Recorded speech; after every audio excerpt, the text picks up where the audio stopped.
if you're all right. Let's speak to each other. We gotta greet each other. Islam, peace, how you doing? What the deal is, all that. So just press 7 if you're feeling all right before we start this off. I don't see no 7s yet. Where your 7 at? Let's go. All right. There we go. There we go. Bolton Bay, Islam, Islam, Islam, Islam. Ali, Nas, Islam. Yes. Yes. What's up, Amor Ali? Yes. All right. Go study. Have music to listen to. Greetings. Yeah. Islam. Islam Lewis, man. Islam Deshonda. Islam family. What we gonna do today? Listen. Listen. This is what we call in the Moorish Science Temple of America.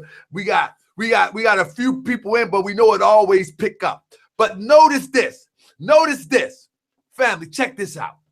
Notice this. When I'm about to go at somebody, the chat room start off 30, 40 deep and go all the way up to 70 to 100.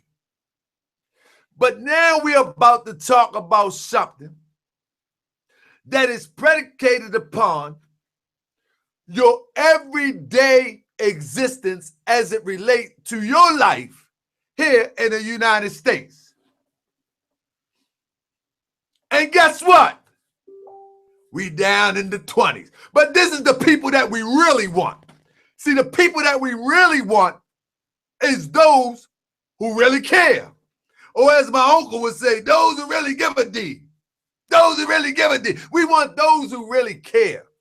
And so this is the ones that we need to talk to, you know. Like for instance, as y'all know, Brother Talker, man. I bet y'all can probably stitch my whole past and life together and be like, man, I remember him. He that type of guy that was like this. He that type of guy that was like that. Well, let me tell you, one type of guy that I was is that I did not believe in the political system. Matter of fact, even till this day, I gotta be honest, I am still somewhat in the middle of the road as it relates to how the political system will benefit us. The only way that I begin to have confidence in the political system is watching how the Prophet Noble Drew Ali used it and benefited in 1926 through 29. Other than that, I would have no confidence. I would have no confidence in the political system if I wasn't aware how the Prophet Noble Drew Ali used it to benefit the Moors from 1926 to 29. But today, the Moors and all those of conscious thinking are not aware how the Prophet Noble Drew Ali used the political system to benefit the Moors. And not just those who proclaim to be Moorish, but all of those on the south side of Chicago that thought their conditions could be better. But they still didn't join the Moorish Science Temple of America. How did he use the political system? I never, ever, before the Moorish Science Temple of America, had any confidence, any trust, any faith in the political process. Never. Never.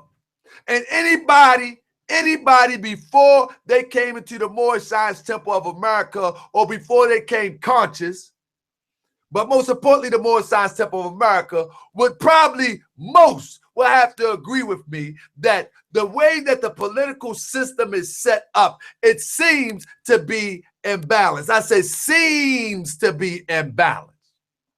So the question is, why vote? Why vote? Let's look at it like this. Why vote? And I'm going to look at the chat. If I'm looking over here, I'm looking at the chat too. You know, I'm looking at the chat too.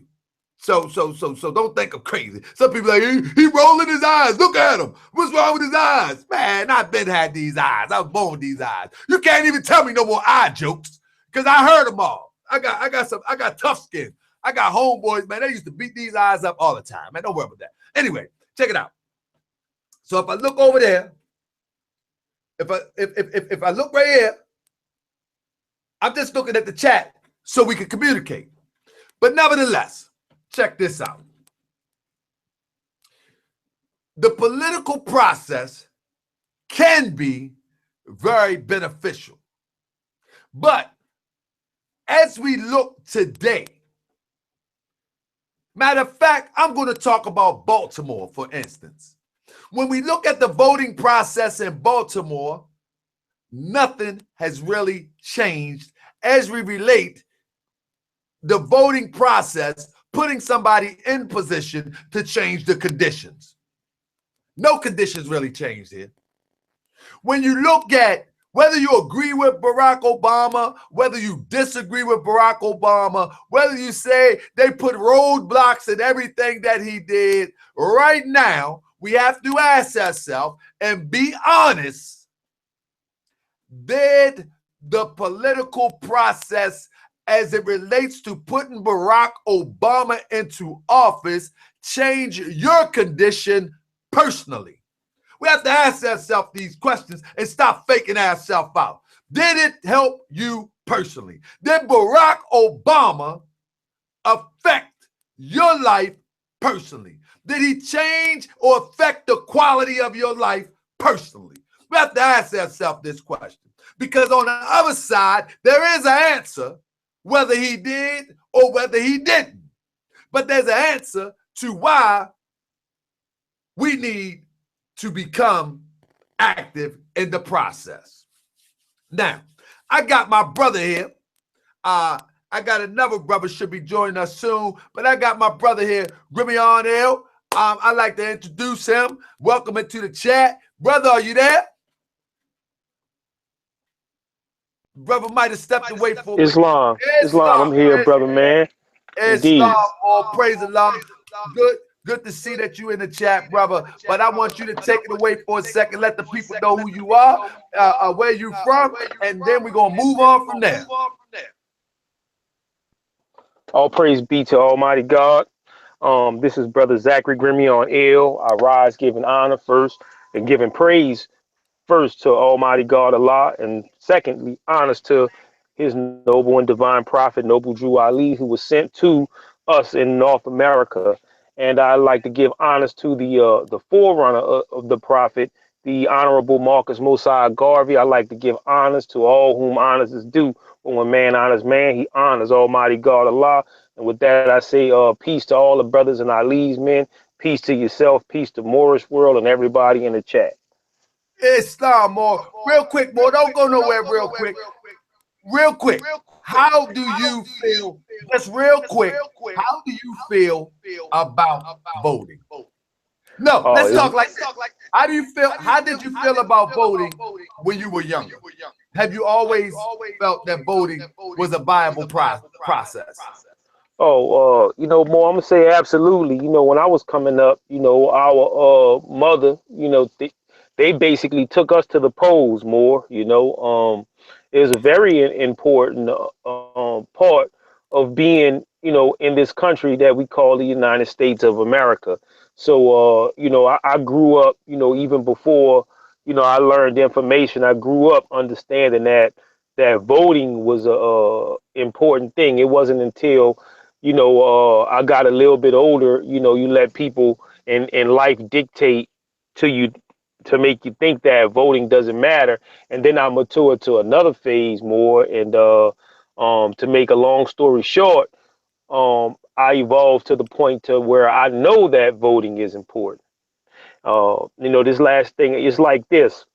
Whenever you in a group of people, we'll take it on a micro level. When you were in a group of people, and even if that group of people do not agree with you in everything that you say and what you believe in, at least you voiced your vote and voiced your opinion about the thing. It's the same thing with the voting process. When you vote, at least these people know that there's a contingency of people out there in the world that don't like how this thing is going down. Basically, that's what it is about voting in that regard.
Gribion, can you hear me?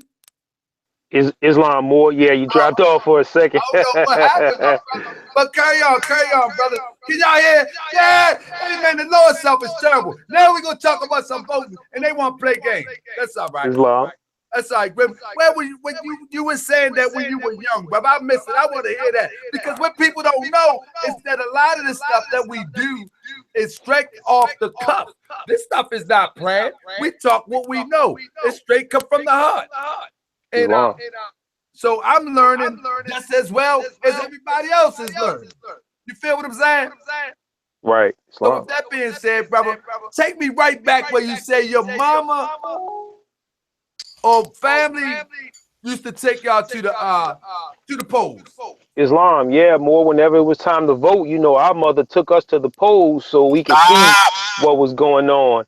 And that basically they took us inside the actual voting booth, And I actually carry that same tradition on with my children, since they were toddlers and able to, follow me at my knees, I've been taking them into the poll because one of the things that I was saying more is like even if an election doesn't go the way that you desire that it go, or your person or the candidate who has values and principles that you value don't win the election, basically what that shows the other side or the opposition or the opponent, if you will, is that there's a contingency of people out there in society that does not agree with a particular point of view. So basically, for all intents and purposes, your vote is your voice against a certain set of policies and a certain set of laws and principles that may come into existence as a result of you using the. So even when you lose an election, your voice is important.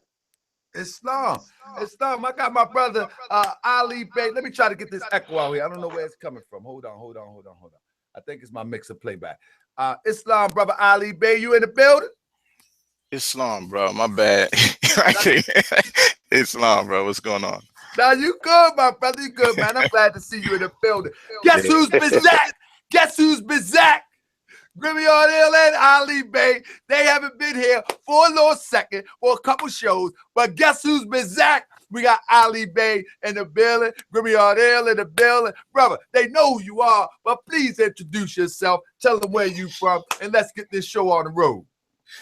Islam, this is Ali Bey calling out of Harlem, New York. I also have to rise, giving praise to Allah and the divine and holy prophet, Noble Drew Ali.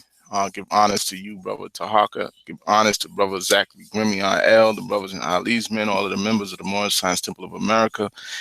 Peace and love to everybody out there. Peace and love. So I asked my brother Grim, I said, Grimion L, I said, before you became conscious, were you aware did voting mean anything to you, blase?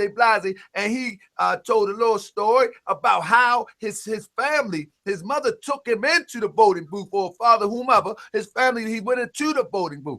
I said before I became conscious, it wasn't that really important to me. You know what I mean? Because I never seen the benefit of it. I got to keep it 100. When after voting the week prior, people was revved up, pumped up, and all this stuff was going on about some voting.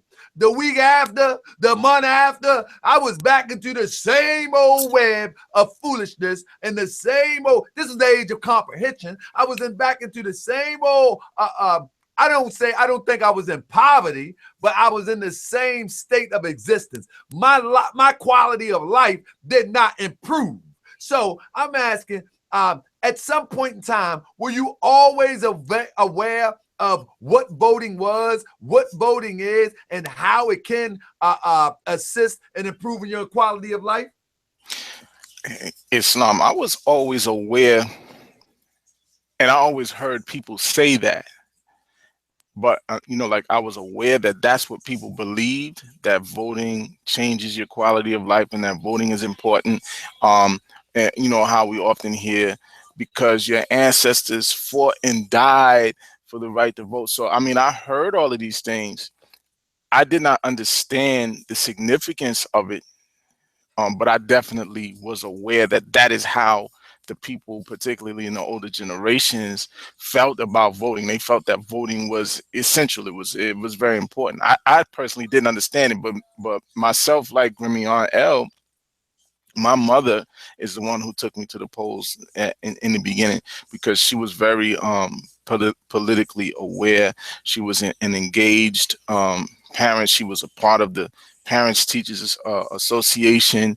She was a member of the Block Association. So she was one of those people who was aware and involved in a lot of different things. And so she took us. But like I said, even though she took us to the polls when we first went, I didn't really understand the significance of it, but I knew that people believed that it was significant. Islam. So y'all know, so the family know Taharka Bey. They know Taharka Bey. They know Grimion Hill. They know Ali Bey. But nevertheless, we are brothers without a doubt. I'm talking about brothers just like we came out the same womb type brothers. But nevertheless, we're going to ask some real questions here. We're going to ask some real questions, and I'm going to start with Grimion Hill. Grimion Hill, the name of the show is Why Vote? Will your vote count? Let's examine this. Right? So yeah, let's examine, does it really work? Islam. That's right. Look, check it out. More like I'm gonna just give like a little brief statement about myself and about my character. People who might hear me or whatever. A lot of people know me on Facebook or whatnot. I believe in the teachings of Prophet Noble Drew Ali. But at the same time, personally, more, I believe in the power of what Noble Drew Ali did in regard to that vote and what he was doing within the frame of the constitutional fold and the government. I am not a spooky, and it's just Brother Grimion L talking. I'm gonna take a page out the Taharka Bey book and say this Grimion L speaking. I personally am not a super conspiracy theorist. I know things happen within the government and within the corruption, and so with corruption, but I am not a conspiracy theorist, and that's just me more, because there's a lot of people out there with a lot of asinine theories in regards to how we elect the president of the United States.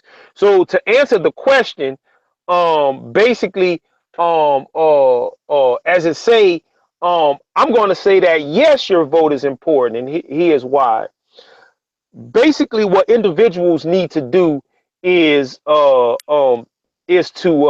read the 12th Amendment of the Constitution of the United States. Ali Bey could correct me. I think that's the 12th Amendment of the Constitution of the United States, which set aside the law and the rules and the procedures whereby we elect the president. Well, you'll hear on Facebook or Twitter, the people will tell you that you do not elect the president of the United States, that the president of the United States is elected by the Electoral College.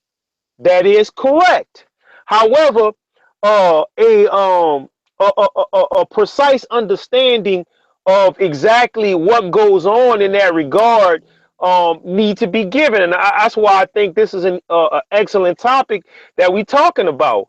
So basically, what you have is the Electoral College, and this is how it works in organized, just in the nutshell. The Electoral College is basically set up to elect the president based upon the same amount of seats in Congress. And the whatever state you live in, and however that state is divided, and however many representatives that you have in your state that represents you and your state before the federal government, that's how many electoral college votes that your state gets. This goes to show you how very much important your vote is. So basically, let's just hypothetically say that you have 7 representatives before Congress. Well, your state has 7 electoral votes that go to the presidency for a total of what, 270 electoral votes. Yep. And your vote goes to determine, and listen to what I'm saying, everybody. Your vote goes to determine how the electoral college votes, because the Exactly. electoral college votes with the majority of the people and how the people vote in that particular state or that particular locality. Okay. Now, okay, go ahead. I'm sorry, Let brother. me say this. Let me say this though, Grim. Before we get to explain the electoral college, I want to go to the basic of can you give us, our people, our viewers, an example of how someone in office, the president, has affected the people, most importantly, our people, directly once they went into office? Islam. You know, a lot of people don't really see the effects, but we are affected by it because, I mean, it comes down to one thing, two things: policy and law. And, you know, as individuals like yourself, myself, Ali Bey, all the brothers and sisters out there, as we go to work more, there's people out there that are deciding your fate and the fate of your country, while, you know, we are basically mixed up in what we call the cares of the world. So I mean, it definitely, the president affects policy. I mean, just look what happened recently, where Barack Obama had to veto some legislation, and the legislation was kicked back down to Congress. They overrode his veto and then turned around and say, "Oh, Barack Obama didn't give us, or President Barack Obama didn't give us enough information on the Right. Right. on exactly what we wrote." You understand? That was So crazy. it was crazy. Islam, that's right. It was crazy. So, I mean, it's very important because those people affect policies. They affect how resources trickle down to the state, local governments, grants, everything. And if you have somebody in there who have a particular set of values, they're going to basically cater to their values and their constituency. It's like that now, and it's always has been like that. So basically, you're gonna have to decide whether you're going to eat steak or oatmeal, and that's basically what it comes to with being civically engaged in your vote. So I think we missed the question. Islam. Can we give an example I how can. directly a vote, say for instance, okay, I hypothetically, mean, it's easy, boy. Look at, I'll give you an example. This universal health care. It's not perfect. It's not the Right. most perfect system out there, but before the idea of universal health care came about, no one ever entertained anything as far as ensuring over 20 million Americans. They had 20 million American, uh, uh, over 20 million American people who was walking around here, who their only source Honest. of access to health care was the emergency room. And the only reason they can get health care in the emergency room is because there are federal laws set up that you cannot turn anyone away from an emergency room. So but now we have over 20 million people who receive health care. but do you know anybody personally that this Obamacare has helped directly? Because if we can do that, because I've heard good stories, I heard horror stories. You know what I Right. mean? But nevertheless, and in the field that you're in, I'm pretty sure you can give us an example. The reason why I'm doing this, Grim, the reason why I'm doing this is because our people have this idea that our vote don't count. And I Right. thought so too. So in real time, as being a Moorish American, we know that sometimes man got to see their God. Right. And so I'm saying that is that because of the field that you in, you were the perfect one to ask the question. And with this answer that you gave about universal health care or Obamacare, whatever they choose to call it, have you experienced someone that was affected positively and was a direct connect to elected Obama? Oh, Islam more. I mean, there were brothers in the temple, you know, who basically, for all intents and purposes, I mean, my personal, you know, here, my local temple rather, um, who basically were good men, worked, took care of their families, and did not have any health care insurance. More, I mean, I I personally know, um, you know, people who benefited by the registration drive. You know, I don't want to call any names, but you know, after that, you know, brothers were basically able to get access to health care.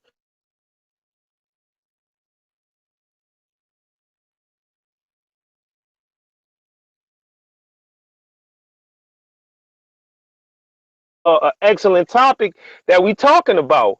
So basically, what you have is the electoral college, Hmm. and this is how it works and organized, just in a nutshell. The electoral college is basically set up to elect the president based upon the same amount of seats in Congress, and the whatever state you live in, and however that state is divided, and however many representatives that you have in your state that represents you and your state before the federal government, that's how many electoral college votes that um your state gets. This goes to show you how very much important your vote is.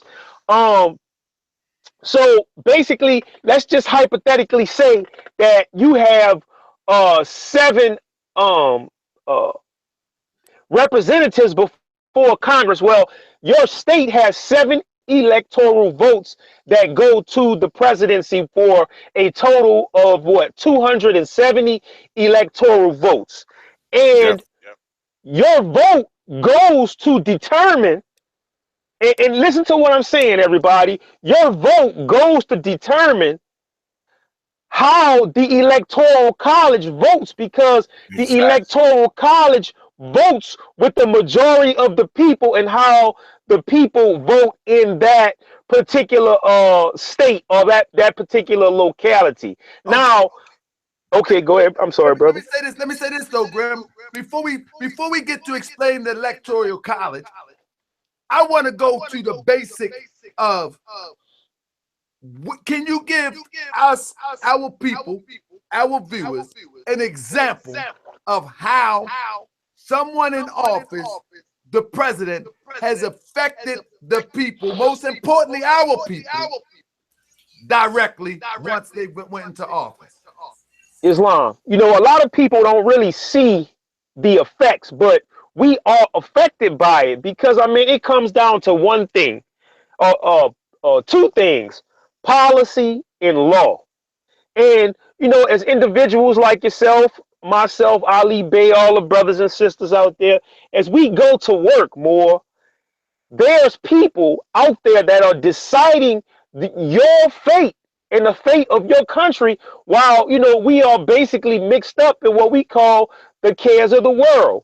So I mean, it definitely, the president affects policy. I mean, just look what happened recently, where Barack Obama had to veto some legislation, and the legislation was kicked back down to Congress. They overrode his veto and then turned around and say, "Oh, Barack Obama didn't give us, or President Barack Obama didn't give us enough information on the Right. Right. on exactly what we wrote." You understand? That was And crazy. it was crazy. Islam, that's right. It was crazy. So, I mean, it's very important because those people affect policies. They affect how resources trickle down to the state, local governments, grants, everything. And if you have somebody in there who have a particular set of values, they're going to basically cater to their values and their constituency. It's like that now, and it's always has been like that. So basically, you're going to have to decide whether you're going to eat steak or oatmeal, and that's basically what it comes to with being civically engaged in your vote. So I think we missed the question. Islam. Can we give an example? I can. Directly a vote, say for instance, okay, hypothetically. I mean, it's easy, more. Look at, I'll give you an example. This universal health care, it's not perfect. It's not the most perfect system out there, but before the idea of universal health care came about, no one ever entertained anything as far as ensuring over 20 million Americans. They had 20 million American, over 20 million American people who was walking around here who their only source of access to health care was the emergency room. And the only reason they can get health care in the emergency room is because there are federal laws set up that you cannot turn anyone away from an emergency room. So now we have over 20 million people who receive health care. But do you know anybody personally that this Obamacare has helped directly? Because if we can do that, because I've heard good stories, I heard horror stories. You know what I mean? But nevertheless, and in the field that you're in, I'm pretty sure you can give us an example. The reason why I'm doing this, Grim, the reason why I'm doing this is because our people have this idea that our vote don't count. And I thought so too. So in real time, as being a Moorish American, we know that sometimes man got to see their God. Right. And so I'm saying that is that because of the field that you in, you were the perfect one to ask the question. And with this answer that you gave about universal health care or Obamacare, whatever they choose to call it, have you experienced someone that was affected positively and was a direct connect to elected Obama? Oh, Islam, more. I mean, there were brothers in the temple, you know, who basically, for all intents and purposes, I mean, my personal, you know, here, my local temple rather, who basically were good men, worked, took care of their families, and did not have any health care insurance. More. I mean, I personally know, you know, people who benefited by the registration drive. You know, I don't want to call any names, but you know, after that, you know, brothers were basically able to get access to health care and you know, have different types of jobs where they jobs didn't offer them health care. I mean, there's individuals, you know, I mean, who received emergency medical services, who, you know, the typical, a lot of people don't understand this. They think that when an ambulance comes to your house, they just package you up and put you in there. But when you get into an ambulance, what goes on is what is called coding. So every time they stick you with a needle, put an IV in your arm, give you some medication, put a splint on you, put a bandage, all of that stuff falls under a various form of coding. And a typical ambulance ride could be anywhere between $1,000 to $1,600, and that's just in my locale. So you that's a bill right off the back that's eventually coming to you just for that ambulance ride. And now we're not talking about individuals that may be covered by Medicare or Medicaid, that the cost of some of that. We're just talking about your average guy who's working with no insurance benefits, your average guy who may not be working at the time, who is now basically, you know, under the provisions of universal health care, that guy or that man or woman basically is covered to defray part of the cost of a $1,600 ambulance ride. Right. I hope I answered your question, Yeah, yeah, more. And yeah. that So doesn't what even I'm saying is that's include a the direct result. emergency room bill. That's Right, the emergency room bill. so It, that's a it direct result of voting in President Yes, Barack indeed. Obama. Is what Islam. I'm saying. Right. Okay, okay. That's not see, like I said, people need to realize, hit your mic for me, Brother Grammy. People need to Well, realize um that things are happening in real time. Because our people don't get it unless it happens in real time. So, what I'm trying to show here is that at one time, I did not believe in the voting process. Why? Why? Because I did not see the benefit in real time. Once the voting was over, things went right back to normal. So, with that being said, my brother Ali Bey, let me ask you: can you give us an example of direct, direct connection to voting? We're going to talk about the president The right president. now, Hmm. a president in office, and how it affects our people, quality of life, directly and immediately, or within some time frame. It actually affects our life for us putting any president. It doesn't matter, European or Asiatic, any of them, Kennedy, Hmm. anybody. Let's go. Let's talk about Barack Obama because he's the sitting president, uh, and many of our people have launched a lot of complaints about him, saying that we didn't get anything under him. He never did anything for black people. He didn't do anything for the African American community. Blah blah blah. They hear people saying this and they're repeating it. However, what they're doing is they're repeating stuff without actually considering the facts. So really was track record last 8 years. Okay, right on the whitehouse.gov website is a fact sheet where it breaks down what it is that he did that benefited the African American community. So I'm just going to read from that, right? Because this is where the facts are. If someone has information disputing the facts, then they can come with that. But the facts are laid out right on the White House website. So number one, restoring economic security to African American families. Businesses have added over 14 million jobs over 70 months straight of job growth, the longest streak on record. That's a big deal. While we Brother, still I have want more, you to go I ahead. want you to repeat that one more time before you go on. I listen, Mhm. family, listen to this, family, because I was unaware of this, and this is good. This is good information. How your vote affects you directly, or somebody close to you, or somebody kin to you. They have been affected by the vote. Come on, brother. Right, right. I heard a video, Minister Farrakhan speaking at a gathering of Tavis Smiley, and I think it was a State of the Black Union, one of the things that Tavis Smiley had, and he was talking about how the cry of Black people has been always been jobs and justice, jobs and justice. This is like, so when you talk about what Barack Obama did, I'm just going to say real quick, he's added jobs to the economy, and he's commuted the sentences of more people than the last 11 presidents combined. But now let's just go to some of the actual facts when I was speaking about restoring economic security to African American families.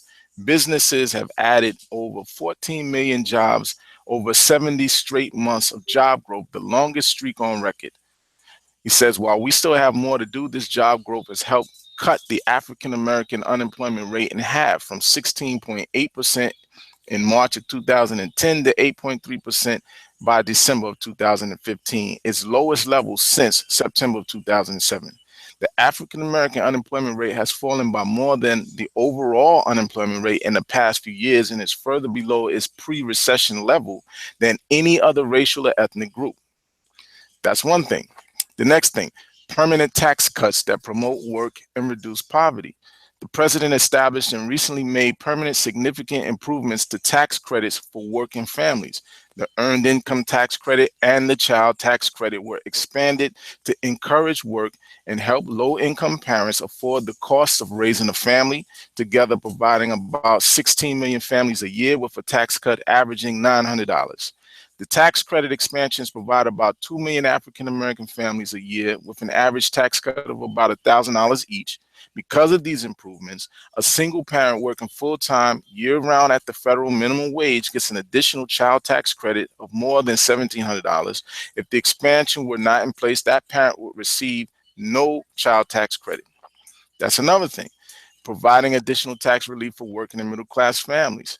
In addition to the tax cuts already enacted, the president's budget proposed additional tax relief for working and middle-class families, including the triple child care tax credit for children under 5, expand access to workplace savings opportunities, and enact a second earner tax credit to help married couples in which both spouses work. The president's proposal, now this was a proposal that got blocked by Congress, but this is one of his proposals that he had on the table to help that would benefit African Americans. The president's proposal to extend this tax credit for workers without qualifying children, including non-custodial parents, would have also promoted and rewarded work, including those who experience difficulty connecting to the labor force. That's heavy. This proposal would directly reduce poverty and hardship for 13.2 million low-income workers, including about 2 million African Americans. Then it goes on. He wanted to make college more accessible and affordable. The president actually signed legislation increasing the maximum Pell Grants by more than $1,000 in total Pell Grant funding by 70%, helping millions of low-income and moderate-income students afford college every year. He's also taken steps to reduce student loan burdens, including ending student loan subsidies for private banks and shifting the savings back to students, reducing student loan interest rates to historic lows, and capping student loan payments at 10% of income for all students. The president also established and made permanent an American Opportunity Tax Credit, which provides a tax cut of up to $10,000 over 4 years for nearly 10 million working and middle-class families a year paying for college. All of this is very important. All this is very important. So the list goes on. There's a whole list of things that he did or proposed that maybe were blocked by the racists in Congress. But there's a whole list on the whitehouse.gov website of things that he did, whether it's dealing with transportation infrastructure, rejuvenate American workforce, whatever the case is, tax cuts, tax credits, whatever the case is. There's a whole list of things that he did, his achievements and so forth over his 8 years in the office that African Americans directly benefited from, particularly working African Americans. All right. Look, Moore, I just wanted to basically interject real quick. And we are not saying, and Brother Ali made some excellent points.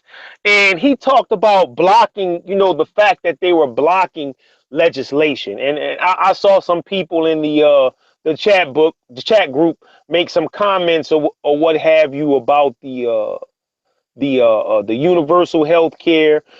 But I just want to say first, we have to recognize the dynamics that go into passing laws and passing legislation. Whereas you may put a bill up or you may put a policy up on the floor, that doesn't mean that everybody's going to grab, because people have their own interest, they have their own constituencies and policies that they need to follow.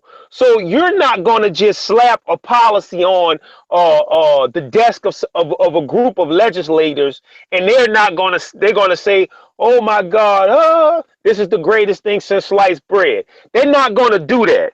You got to fight for what you want. You have to fight for the principles. So sometimes, basically, in government, you have to compromise, if you will, on everything that you're trying to get forward, just to put some good forward. So we're not saying that this is the actual most perfect thing and the best thing since sliced bread, but this is a system that had been put in place with checks and balances, whereby you get the majority of the vote, You got policymakers in place that represent your interests. It's not going to always be good. So, even with the Obamacare thing, people talk about how much of a failure it was and blah, blah, blah, so on and so forth. But nobody takes into consideration that the problems that they are having in Obamacare right now may very well be attributed to the fact that in order for the man to get the thing passed, that they had to go through hours and hours and hours, days, months of actually chopping that thing down to get something, put some type of provision in there to get the thing passed. So that's why they may be having a hard time with this thing right now. And we just gave an example of Congress overriding the president's veto, and when they realized that they messed up, they said, "Oh well, Obama should have told us we messed up before we overrode the veto." So basically, this is what you're dealing with, and that's why they call it politics. But if you sit at home, talk about how much the quote unquote the so-called white man is the devil and how this system don't work. Well, hell, it ain't gonna work if you don't voice your opinion, and that's what the people that a lot of people in the conscious community mock. But one thing that these people are recognize is that if they control those laws, they control the dollar bill, and that's the bottom line. Exactly, without a doubt, without a doubt. But what about this? What about, I don't know why my screen ain't coming up, but nevertheless, what about the machine? It was a story. It was a story this week where a sister went to vote, and the machine kept jumping to Trump. Are you aware of that? Mm-hmm. Islam, yes, sir. So when we start to find out that there is some flawed machines, and not only is a flawed machine as it relates to this sister, that's one of many stories. You know what's interesting about that? I was conversing back and forth with a brother in the Ali'sman group. He was sending me some things about people who were complaining about this particular stuff happening in the booth when they will vote for people. And say for instance, this one girl, the sister that you're talking about, because the video was circulating, she said she voted for Hillary and it automatically checked Trump. But then there's people in Texas. I had an article that I came across where some people in Texas made the same complaint about them voting for Trump. They went to vote for Trump and it automatically checked Hillary Clinton. So, you're going to have the issue of voter fraud or voter manipulation. In this case, we're talking about voter manipulation with possible voter manipulation. If it's not some type of a true malfunction of the machinery, then you're talking about voter manipulation. But that in itself doesn't have anything to do with a president being selected. It has everything to do with manipulation and people who are more interested in their candidate winning the election, doing things to try to rig the election. But that's not a selection process. That has everything to do with, hey, right, we're going to cheat. We're going to cheat. You know what I'm saying? Right. And over to Huckabee. Is he still on? I think the brother may have let's see. I think the brother may have dropped, but he'll probably get back on the line. Yeah. But what you're saying, more, is exactly right. I mean, and then there's policies and procedures in that regard when those election irregularities pop off. Basically, people need to understand the policy of their state in regards to the Secretary of State and the Registrar of Voters. There's policies in place where, you can report that type of stuff and make complaints in that regard, That's right. Just being, engaged. So that's what it is. Go ahead, bro. So when we look at our people. Let's talk about our people. When I'm talking about our people, we're in the Moorish Science Temple of America. We say that we're Moorish Americans, our race is Asiatic, but for the sake of the conversation, we're talking about the so-called African American, the so-called Black people, the so-called Afro-American, the so-called people that is associated with our plight as it relates to descendants of the inhabitants of Africa.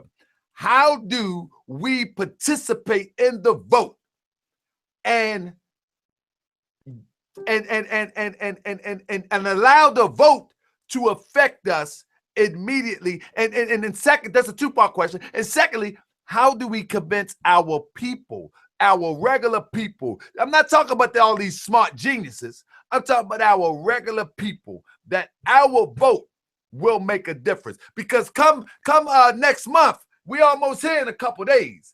Come next month in a couple days, there's gonna be some decisions to be made, you know. And I truly believe that the direction of, this is just my personal belief, the direction of the country is going to go in that direction, regardless who takes the wheel.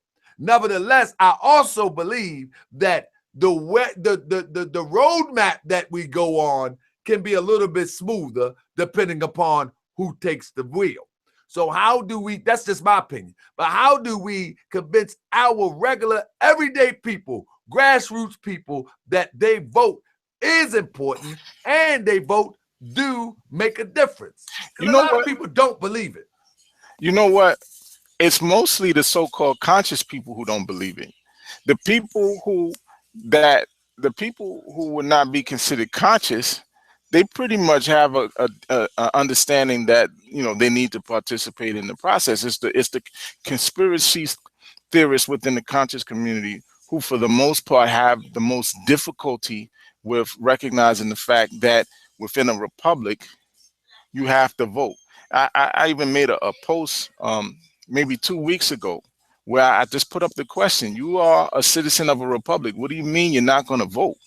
If you understand what a republic is and how it's set up in terms of a representative form of government, for you to say that you're not going to vote means that you have no clue what it is that you're dealing with. You don't understand where you live. You don't understand how the thing functions.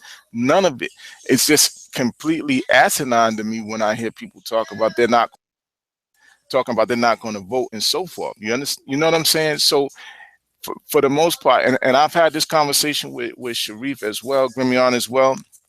I said, for the most part, bro, our people in our community, the so-called, you know, Black Christians and so forth, they pretty much understand what needs to be done. It's the Black power people and the so-called conscious, righteous people. They're the ones who don't really get what's supposed to be happening.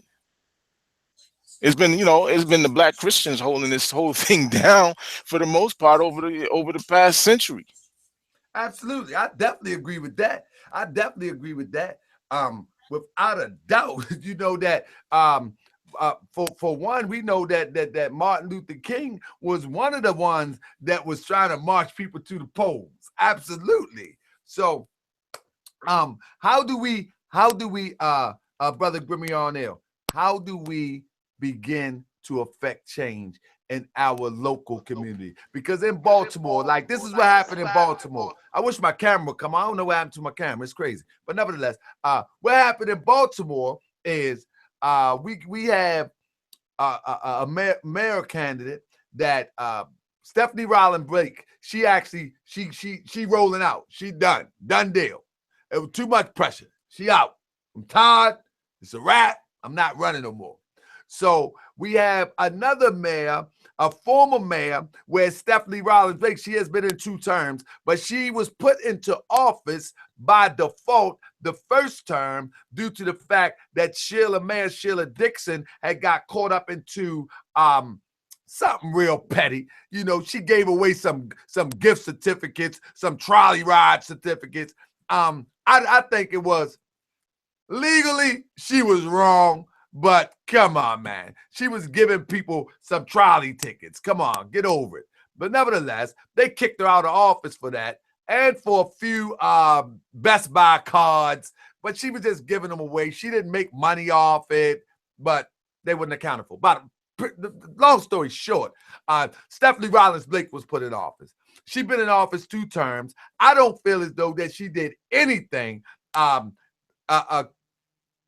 centered around the inner city crime. Nothing. I don't believe that she did anything. I think she did a lot with businessmen, and she built up the harbor a little more. She put more events down the harbor that would attract a lot of Europeans, and that's who she was working for. But nevertheless, so now we up in this election. So we have Sheila Dixon, and she was running in the primary against what's the sister name? It's another sister she was running against. But anyway, the other sister, I'm gonna think of her name in a minute. She ended up winning the primary. So Sheila Dixon, I think Sheila Dixon took it for granted because the people love her in Baltimore. But I think she took it for granted that she was just gonna float all the way to the top. But this other sister, she ended up winning the primary. So now Sheila Dixon, she's a write-in candidate, Democratic ticket, you know what I mean, to try to win. So I say all that to say this. How do we inform our people how to approach local politics? Like any advice on how we, like, say for instance, I know for a fact I like Sheila Dixon, without a doubt. I like Sheila Dixon. However, I think that the other sister, and I'm gonna think of her name in a minute. I think that the other sister is going to win because there's a group of people that don't like Sheila Dixon. However, Sheila still stands a chance. So if we was to convince our people on how to vote, because we don't know how to vote these days. How do we go forth about voting where it can affect us immediately? I would say, go ahead, bro. You got it. Oh yeah, no, I just wanted to say, briefly, brother man, that I'm not too familiar with Baltimore politics. I remember when the sister announced I read when she announced her self as a write-in candidate. But other than that, I'm not too familiar with that. However, more this is the thing, and this is a challenge for all communities.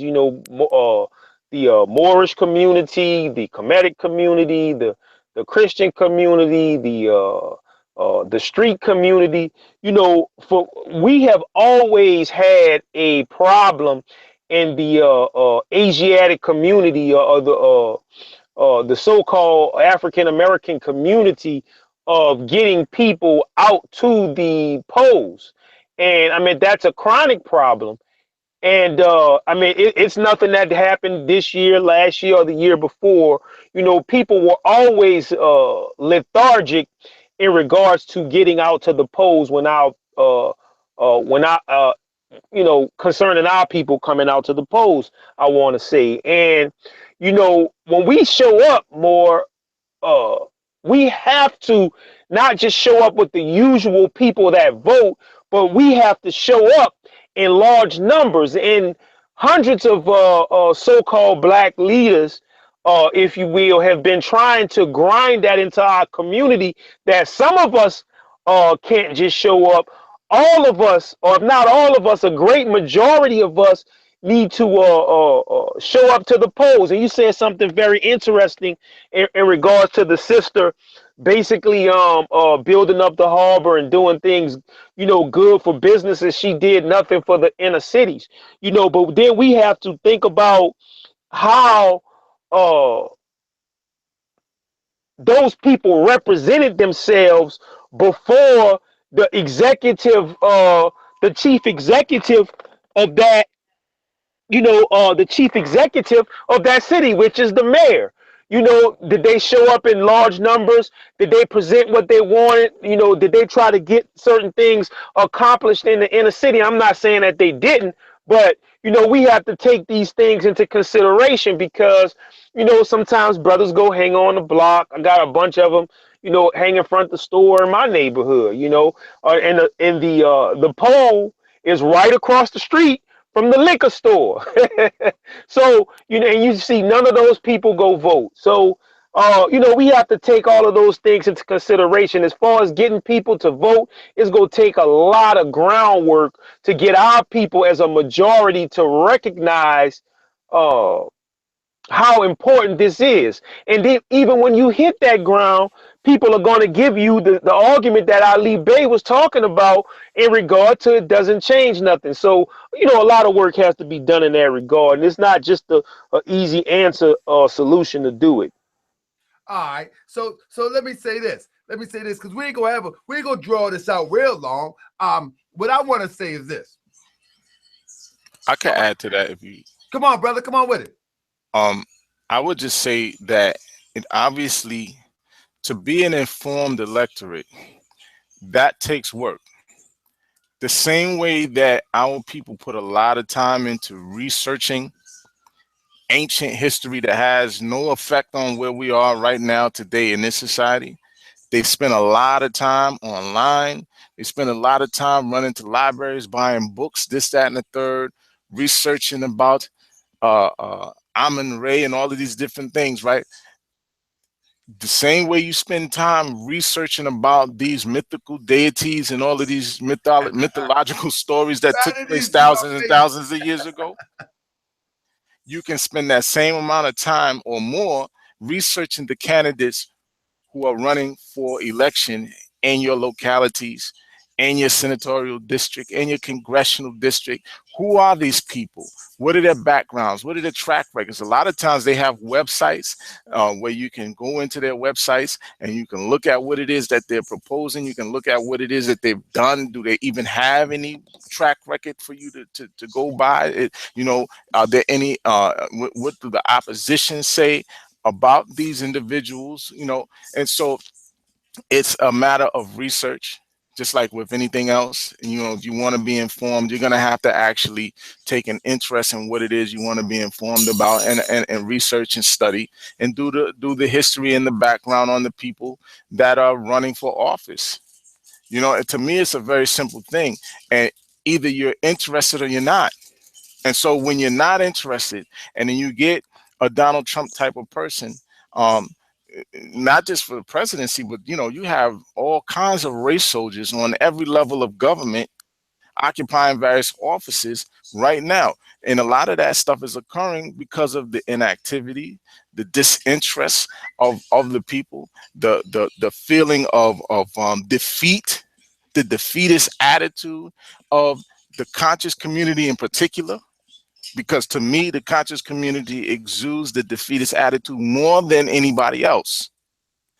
They've completely, for the most part, checked out of society. This is why you get all these people trying to do all of these other insane, irrational things, trying to get around the reality of where we live. But the fact of the matter is, they're the ones who, for the most part, have checked out. So what we have to do is, if you are interested in something, you have to show interest by actually applying yourself, applying that same research skill that you use for everything else in the area of politics. Exactly. That's what I have to say. So look, big brother. Hey, Grim, I want you to take this for a minute. I'm gonna try to fix my camera. I don't know what my camera going. If I cut off, I'm sorry, but I'm coming right back on. I'm just gonna refresh this thing just for my camera, because my camera don't act like it's gonna act. It's not coming on. I don't know what's going on. What's going on? So so hold me down for a second. I'm gonna just refresh this camera. Praise Allah. With that being said, brother Ali Bey, let's talk about for a minute, if the brother don't mind, let's kind of like jumped on where we left off at in regards to the presidency and the electoral college, because as you and I had conversations, a lot of folks were spooked out, and they saying, oh, your vote don't count anyway. It's the electoral college, electoral college that elects the president, which is true, but is really based upon the the laws, if you will, that is basically based upon the population. Yes, Go ahead and talk about that more, and I just follow up behind you. indeed. Okay, so what is the electoral college? Let's just summarize it a little bit. Americans elect the vice president and the president through the method of Okay, indirect is your popular mic? election. Is your mic Zach? All right. I'm gonna say that again. Americans elect the president and the vice president through a method of indirect popular election. On the first Tuesday in November, voters cast their ballots for a presidential candidate. The votes actually count towards a group of electors who pledge to vote for a specific candidate in the Electoral College. Now, the Electoral College is the group of citizens that have been selected by the people to cast votes for president and vice president. The presidential vice presidential pair who wins the popular vote in any given state receives all of the state's electoral college votes, receives a majority 270 or more of the 538 electoral college votes. In the end, the winner of the race is the candidate who receives a majority 270 or more of the electoral college votes. The result of the election aren't official until the president of the Senate counts the votes out loud at a special joint session of Congress, which is held early in January. And as you mentioned earlier, Brother Grimm, the 12th Amendment outlines the process for electing the president. Now, while some state laws regarding the process differ, the general method for electing the president is pretty much outlined in the 12th Amendment. All right. The state's number of electoral votes equals the number of the state's congressional delegation, 2 senators plus the number of representatives. The District of Columbia receives 3 electoral votes according to the 23rd Amendment of the Constitution. All right. On the first Tuesday after the first Monday in November, voters cast their ballots. These votes go towards a block of electors who in turn will vote for a certain presidential candidate. The winner of the popular vote in a state receives the state's entire number of electoral college votes, except for in 2 states, that's Maine and Nebraska.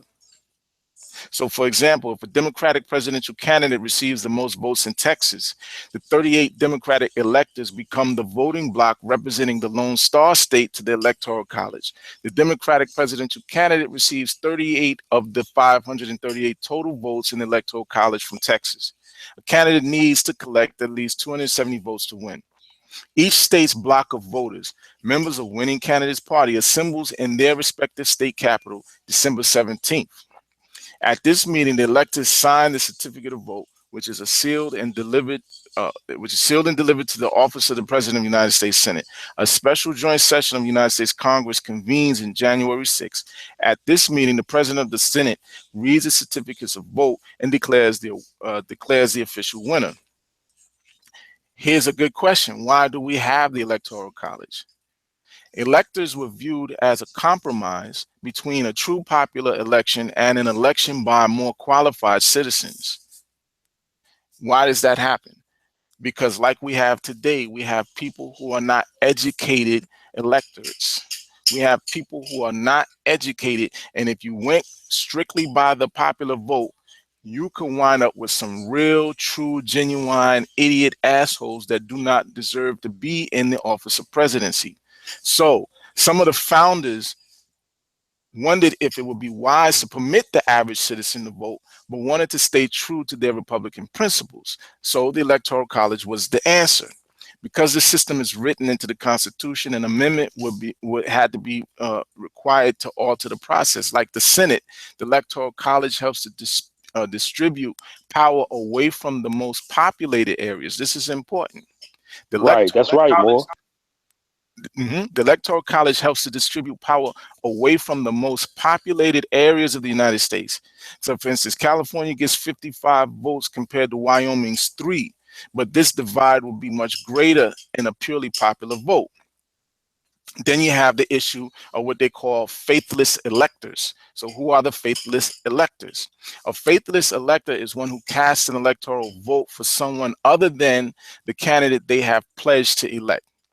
On 157 occasions, electors have cast their votes for president or vice president in a different manner than that prescribed by the legislature of the state they represent.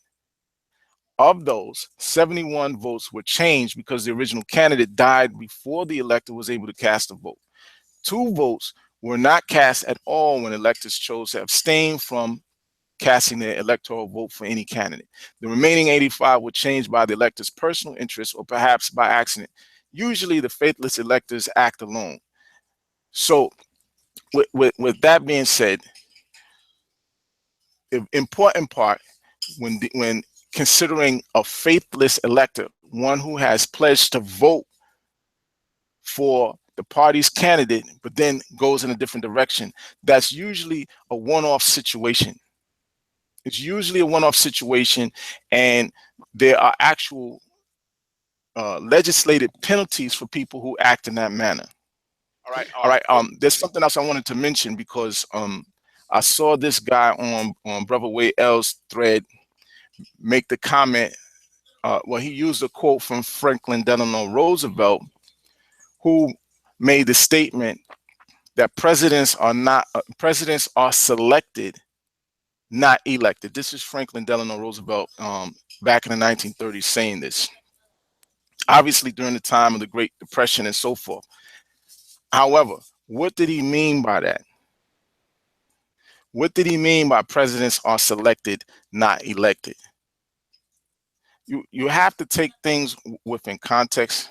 You have to take things as they're giving, particularly as time period pieces, meaning you have to consider what the atmosphere was at the time, what was going on, what were the circumstances surrounding these comments and so forth. The bottom line is, when he said, let's just look at it like this. Let's break this down this way. Anybody that cares to grab a dictionary where they can look up the synonyms of words, go grab your dictionary and look up the word elect, and then look up the word select, and you'll see that the word elect and the word select are actually synonyms. They're actually synonyms of each other.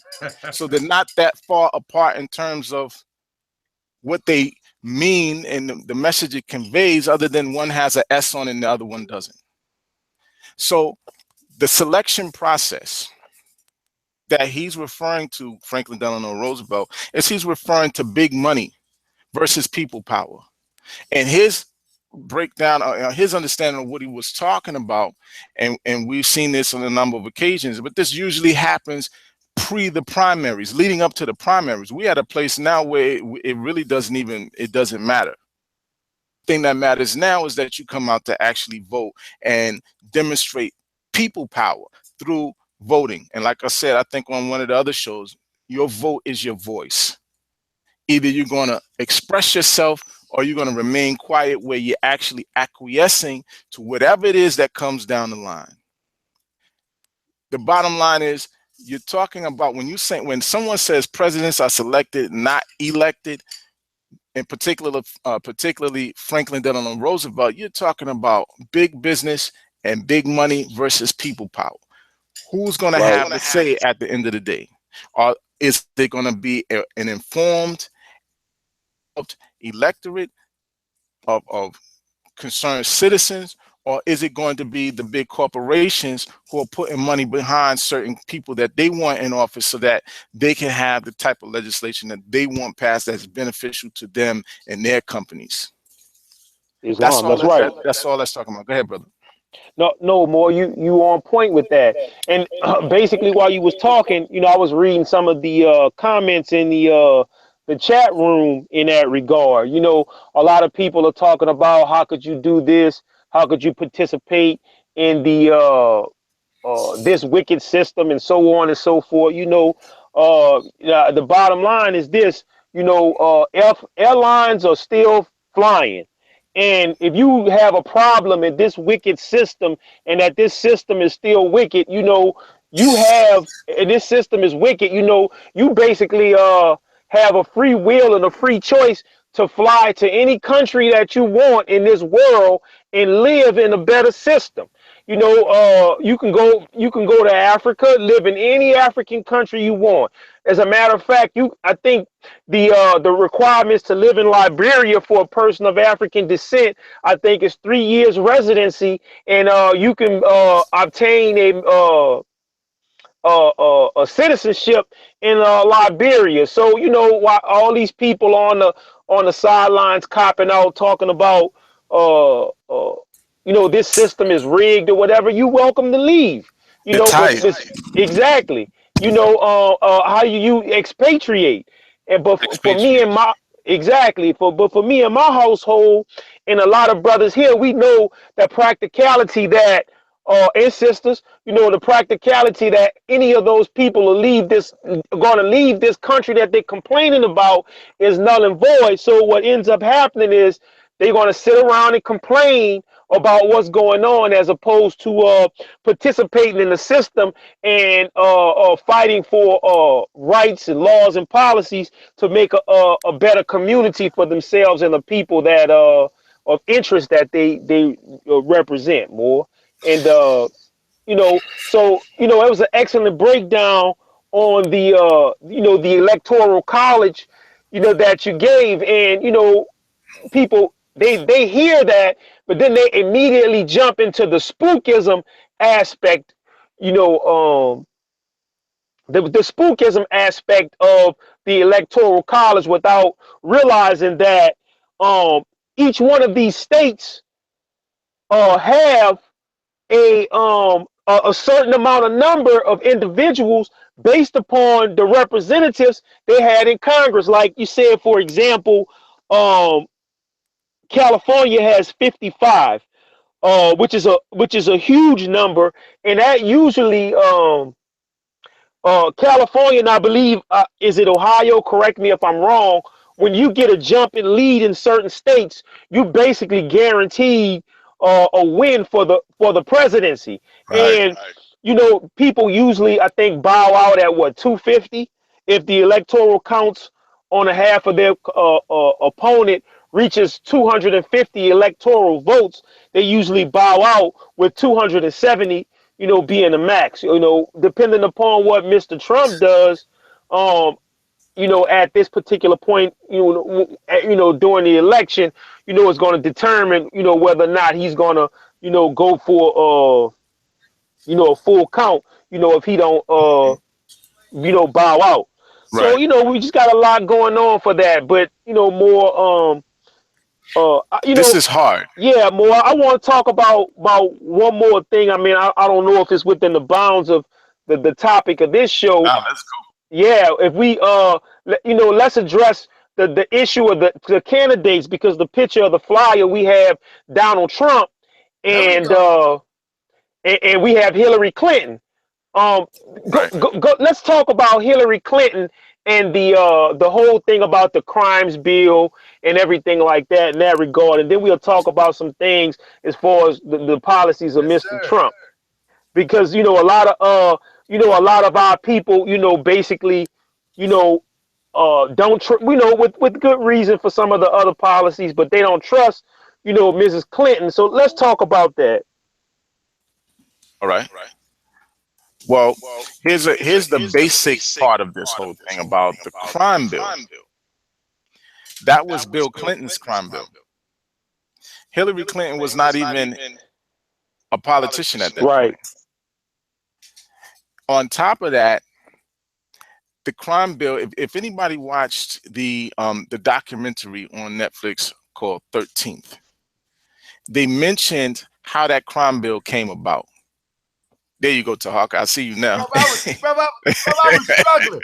Because I got to talk to let me pause for a minute. Brother, I was struggling. I had to go out and come back in. I'm telling you, I need to talk to my people. But I'm glad I got brothers like y'all that are informed and understand that the show must go on, because this is really not a show. This is a classroom. But carry on, brother.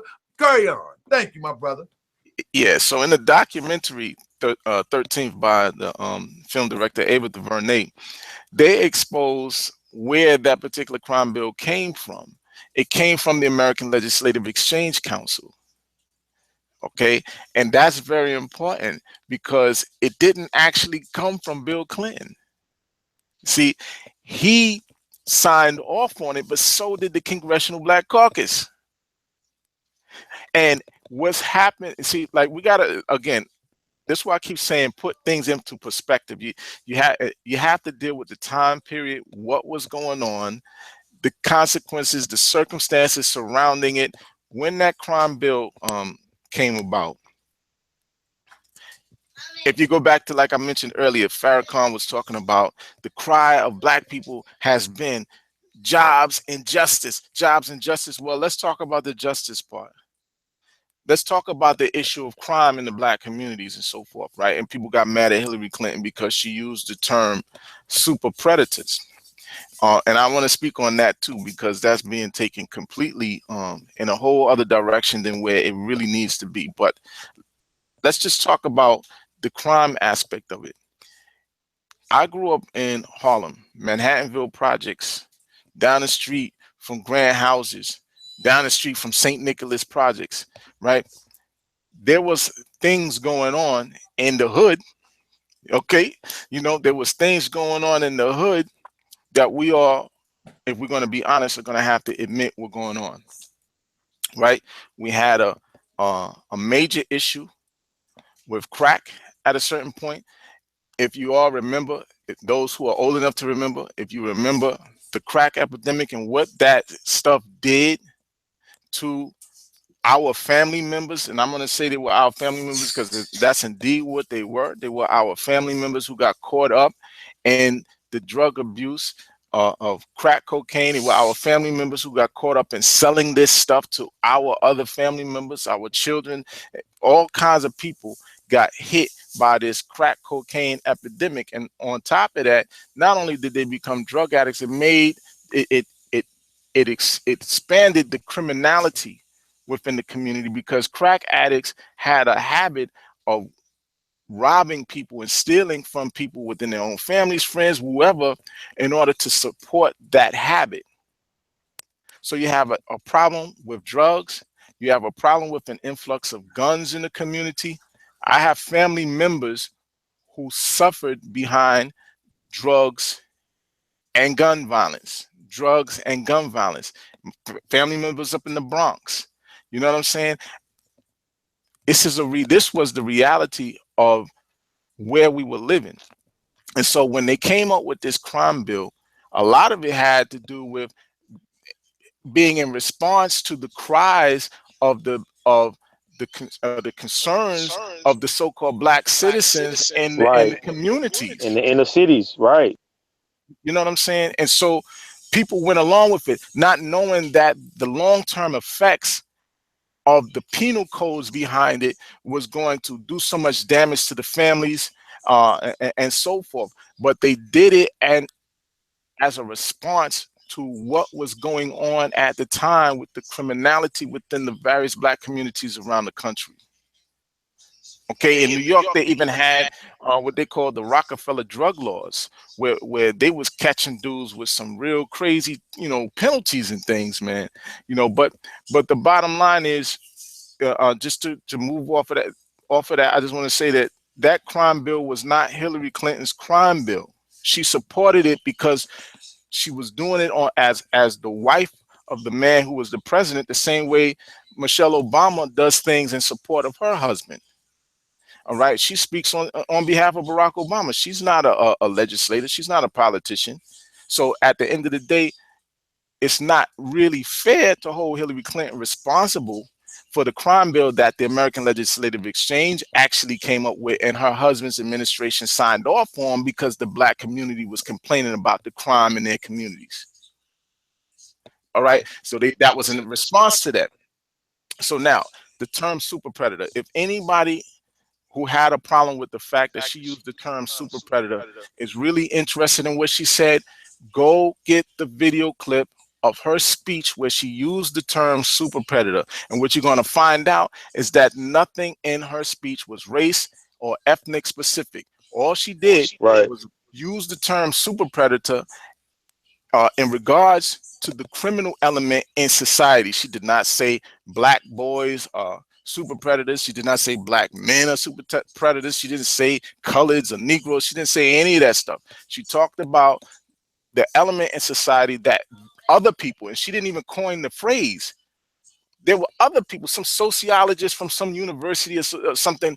These people came up with this term super predator. She used the term in her speech in reference to the actual criminals within our society. And the one thing we don't need to do is try to pretend like there's no criminals in our society. We know good Right. and goddamn well what Right. these people are doing in our neighborhood. These people selling drugs to our kids. These people right there in Chicago murdering little boys and little Right. girls and stuff like that, execution style, because they got beef with their older brothers and their father. Right. Knock the BS off. This wasn't no Trayvon Martin's more. This wasn't no, Earl Cornbread and me.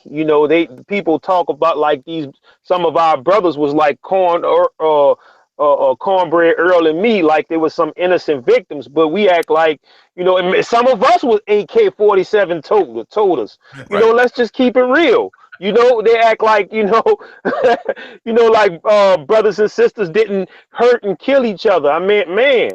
I mean, we killed, like Ali Bey was saying, we killed children, innocent people, bystanders, and these are the things that the so-called African American community were crying out for. That passed the three strikes out bill, which was all the outgrowth of ALEC.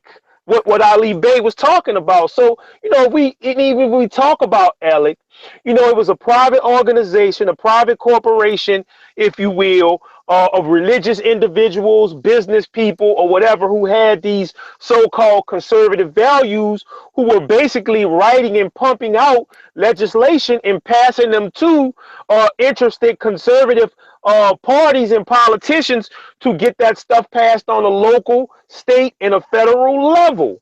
And a lot of this stuff was going, unnoticed, or what have you, in regard to what ALEC was doing. So that this gets the fact that ALEC even did that shows us how important it is to vote. Because if you stay home, Mr. Race Soldier is going to the poll.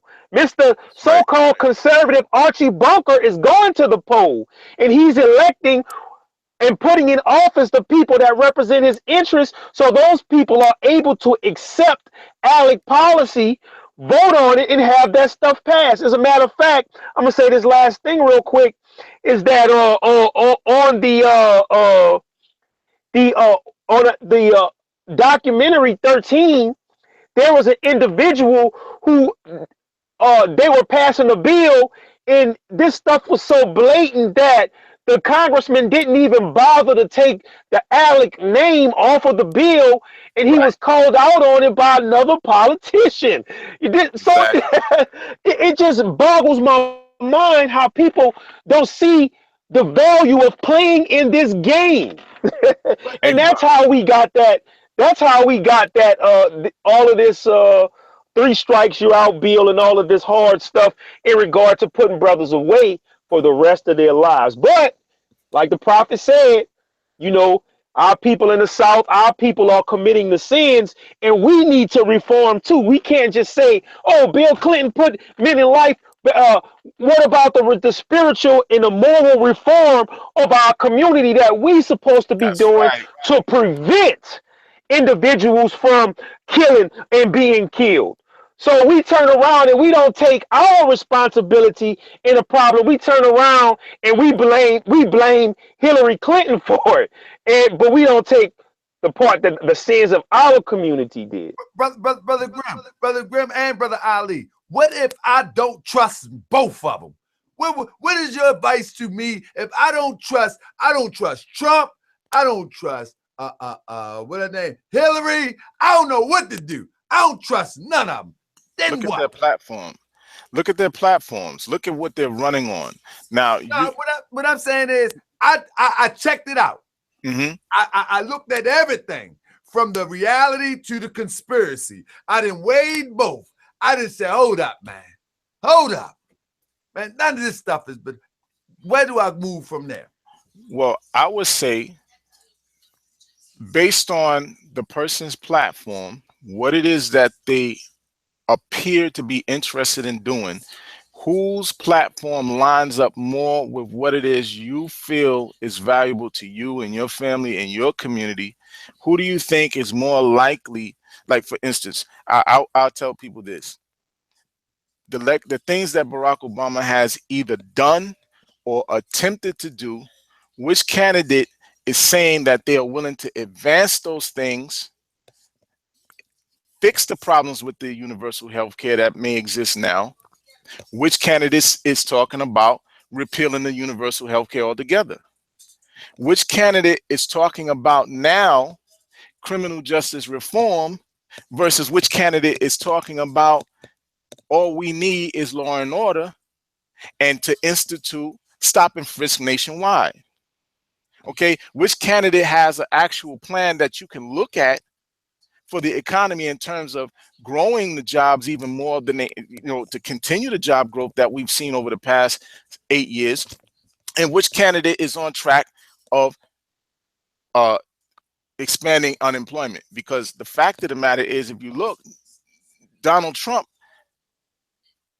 just lost a bit. I think the Taj Mahal just went out of business, and some odd thousands of people just lost jobs because this man's business went under.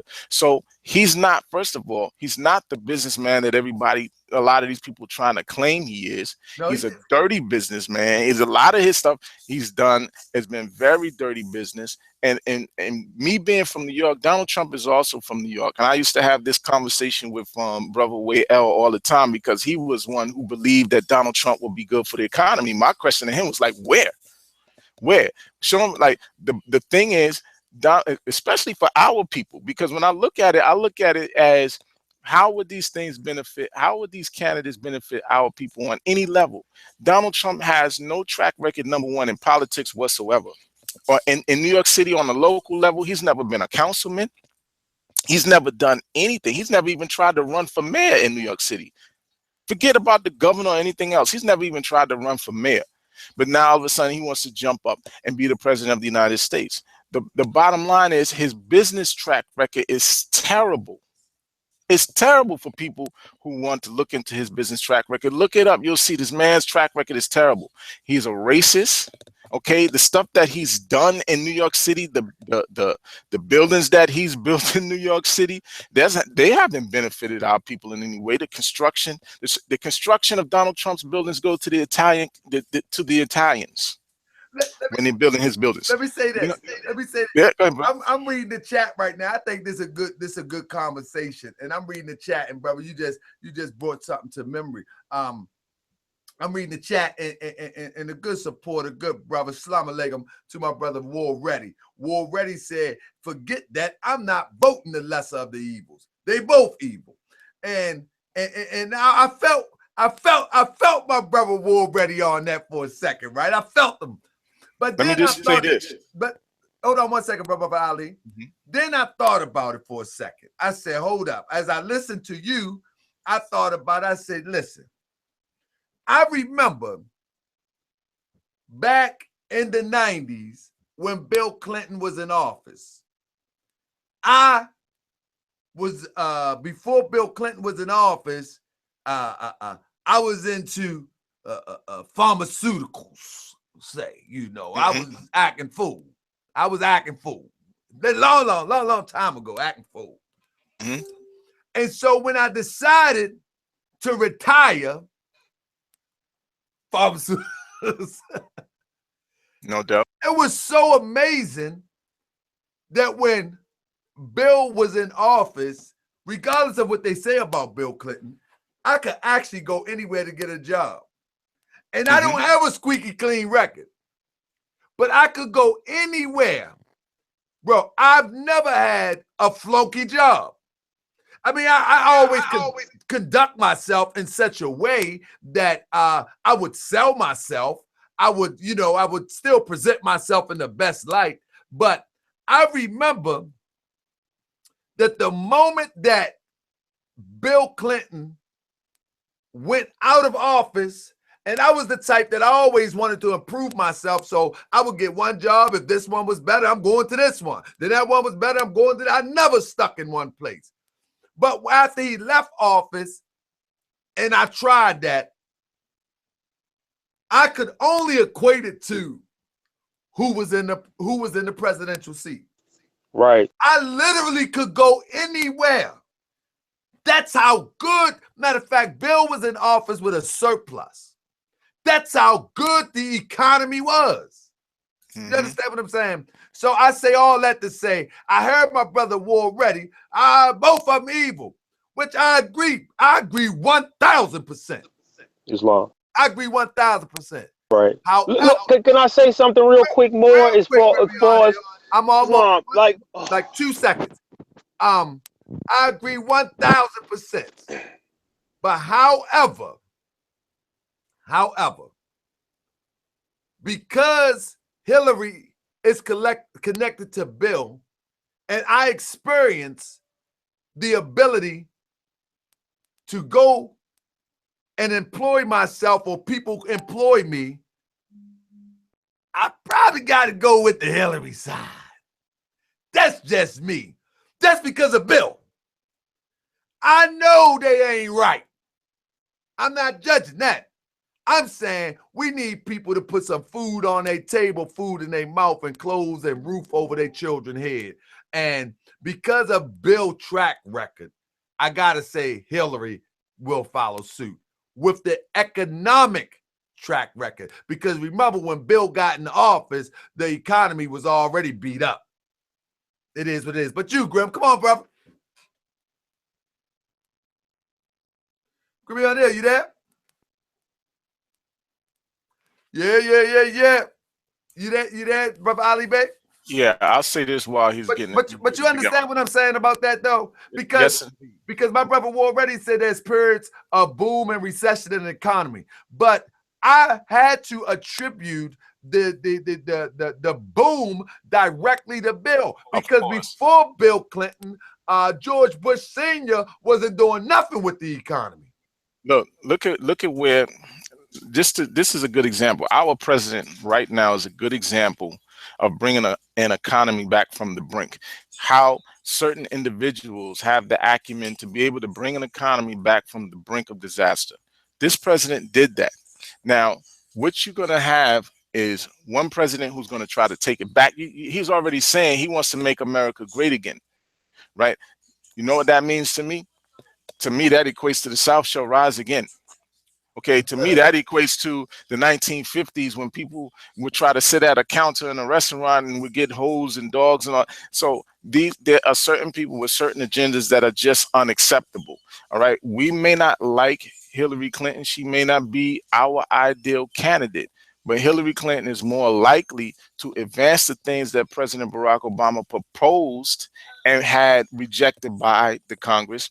She's more likely to advance the job growth that he instituted in this country. You understand what I'm saying? She's more likely to run with the criminal justice reform that he may have wanted to implement. She is more likely to utilize the Department of Justice the way that right now the Department of Justice is getting ready to hold the cop in the Eric Garner case accountable for choking the man to death. So the bottom line, that's Barack Obama's Department of Justice. I actually heard that he was charged. Is that true, or was that yes, indeed. Yeah, I heard yes, indeed. Now that's a long shot when it comes to the Department of Justice, because for them to be able to, like, you know, people always talk about Title 18, right? Because this is what it's going to be. It's going to be a Title 18 charge. But for the Department of Justice, in order for them to make a Title 18 charge stick against a law enforcement officer, the bar for that kind of thing is set very high. That's why it's hard for them to get indictments against police officers and so forth on the federal level, because the bar is very high for them to be able to do that. But for whatever the reason, Loretta Lynch was able to do it, and from what I understand, she was in there fighting with other people in the Department of Justice who were against charging this cop, and they wound up having people removed. They removed certain people from the FBI in order to make this thing, you know, go through. So this is Barack Obama's Department of Justice. The Department of Justice falls under the Obama administration.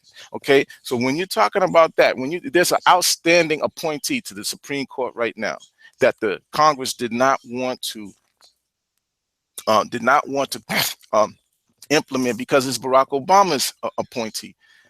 Now they're talking about, well, if Hillary Clinton gets in, they'll consider putting this person through. But the bottom line is we need people in the Supreme Court. We need people on the federal court level. So voting for the president that's going to be in line with what it is that you're looking to do, whether that is stomping out the use of unlawful practices, whether that's stop and frisk, whether that's the illegal chokehold, whatever the case is, you need people in office who are willing to utilize the tools of the government to ensure that your rights as a citizen in this country are not violated by race soldiers who are pretending to be legislators, race soldiers who are pretending to be police officers. Hey, let me ask somebody in the chat real quick, because my brother Warren, man, I love that brother, man. That brother ride out. And I respect my brother opinion, you know what I mean? But I want to ask in the chat, do anybody know anything that Donald Trump has did for so-called black people as it relates to us as a whole? I'm talking about throughout his whole career. You know, we even named ourselves Trump sometime. You know what I mean? In the hood. You know what I mean? I'm Trump type. I could tell you what he did. You know what I mean? Huh? I could tell you what he did for our people. One specific incident, one specific thing he did was he called for a lynch mob for the Central Park Five. No. I'm saying that, do anybody know? I'm just curious. And this is really, I'm really curious. Because Trump been around for a long time. We had D-boys name themselves Trump. Let's keep it 100. You know what I mean? D-boys in the hood will call themselves Trump. You know what I mean? Rappers would say, I'm getting money like Trump. But is there anything? I mean, just one. You understand? Like a rec center, anything that we can point to that Trump has done. I'm looking in the chat. Everybody's saying nothing, zero. And I'm not saying that being cynical. You understand what I'm saying, Ali Bey? I'm dead serious. I'm 1,000% serious. I have an article right here.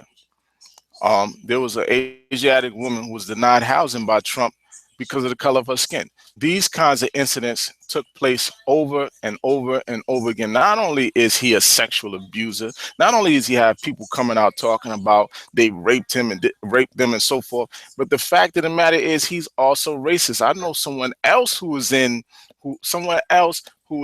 the construction business and so forth, man, and had a run-in with Trump here in New York City, a racist run-in where Trump told him personally, I would never rent to no nigga. I say he said that. He said, yeah, he straight up told the guy he would never rent anything in Trump Towers to no nigga. But look, the reason why I asked that, and I like to try to give a balance and a fair shake. You know what I'm saying? And so if I could identify maybe one thing, because we can talk about Bill, his indiscretions. We can talk about Hillary weirdness, but we can point to at least, we can point to more than one, but we can point to that one thing that they actually did that benefited our community. And I told me personally, I think that me being able to go from job to job was a direct result of Bill in office. It was a direct result. Let's go back to Farrakhan's comment. The cry of the black community for years has been jobs and justice, jobs and justice. So what you're talking about is the fact that the Clintons spoke specifically to one of those issues where it made your quality of life much easier for you to maintain due to the fact that they were able to add jobs to the economy and grow the economy in that way, right? That's one way that our people benefit from the presidency, is when the president is able to grow the economy by adding jobs to the economy. All right. So the problem with Donald Trump is his track record is in New York, and particularly New York City, because that's his home base. I'm from New York City. I can tell you from experience, from growing up in New York City, Trump has never done anything for the so-called black community. All right. Even when it comes to construction, the construction contracts go to the Italians. So I say that to say that somebody is going into office. Now, are we going to roll with the one that we can't pinpoint one thing? We can't pinpoint one thing. Nobody in the chat give me now. He said he put Omarosa on. Whatever, man. And Dennis Rodman. But nevertheless, we cannot point for not even a rec center, a swing, not a swing. You know what he said? You know what he said he has for the black community, for the blacks, as he says, the blacks, you blacks and you African Americans. What he has for y'all is law and order. That's what he says. He got law and order for you because in his mind, you're criminals who have nothing. Like he said, you have nothing to lose. You might as well vote for him. Your communities are in shambles. Your schools are in all kinds of disarray. Your families are broken. You understand what I'm saying? What do you have to lose? You don't have any money. You have no wealth. You have nothing. You don't own anything. What do you have to lose, right? So as far as he's concerned, you blacks, Moors, Asiatics, whatever you want to call yourself, y'all are nothing but the bottom of the food chain for him that he wants to use for votes to get him in office so he can continue with his BS that he's been doing all these years anyway. So let me ask you something. Enough about that. Let's get to this real quick for about 5-10 minutes. Let me entertain this. Man, you ever hear about Bill Clinton's son, man? I saw the guy. He looks something like him. I mean, he looks a lot like him. Anybody in the chat, did they hear about Bill Clinton's son? Anybody seen Bill Clinton's son? Press one if y'all seen Bill Clinton's son. Y'all know Chelsea is his daughter, but they say he got a son. Anybody see Bill Clinton's son? See if we can pull him up real quick. Anybody see Bill Clinton? Man, look, I stumbled upon it the other day. And I was saying to myself, what is going on with this? Man, the brother looked like him, man. Yeah, he does look like him. So, have you checked that story out?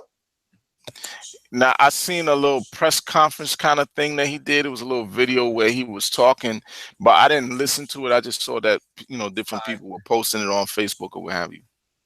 Yeah, well, this guy, I'm going to tell you, this guy looks like Bill. I'm going to tell you what I know. And what I'm going to do is, give me one second. We're going to entertain this for a second. We got to entertain this for 1 second, man, before I get out of here, man. Because Bill, man, that's my man. I don't care what y'all talking about. I don't care what y'all talking about, Moorish. Listen at this. While you pulling that up, let me just read this. November 8th, 2016.